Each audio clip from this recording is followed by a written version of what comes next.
Good morning, Nick here with MedTech World. Alex Condon with me, and he's with Galen Data. Your career is quite extensive. You've even worked subcontracting for NASA in the past. Yes, that's true.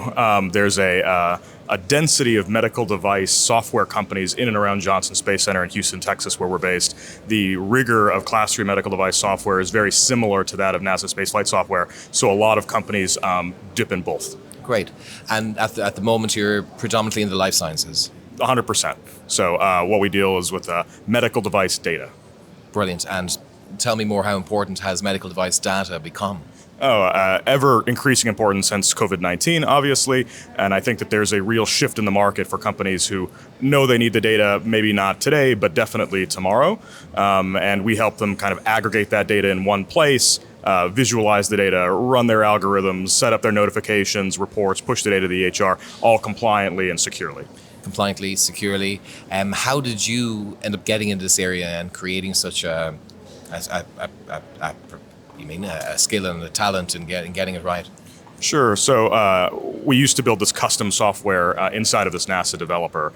And so we would see a lot of companies coming to us, typically large companies that needed cloud-related software in some form or fashion.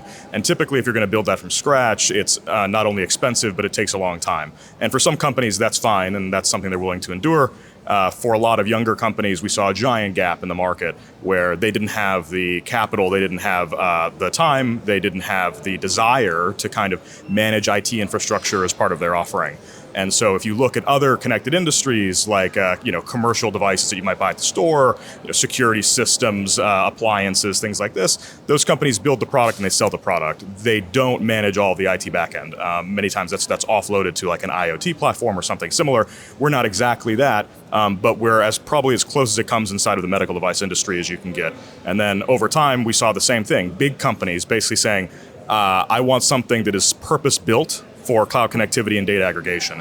And I want my teams to be able to focus on the innovation. And so we've been working with smalls initially, and now we've moved into big companies. Great. And in terms of your portfolio of clients, are you able to handle 10, 20, 30 clients?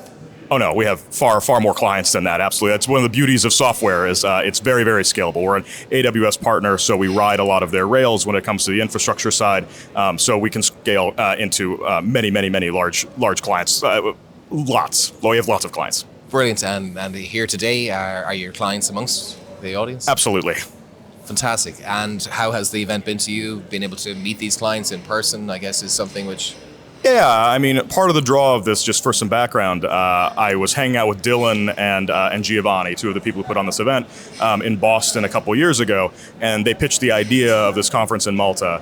And at the time, I was intrigued, but we didn't participate the first year. And then, as soon as we started seeing the hype and the buildup and all of the companies that we kind of knew, but we're based in Houston, Texas, so rarely get to see, it became obvious that this was an event that we wanted to participate in. For what we do, we're a core part of a medical device company's offering, so it's extremely important that we have a good rapport, a partnership level relationship with the clients that we have. Brilliant. Alex, thanks very much for joining us at MedTech World. No problem, my pleasure. Thank you very much for having me, Nicholas.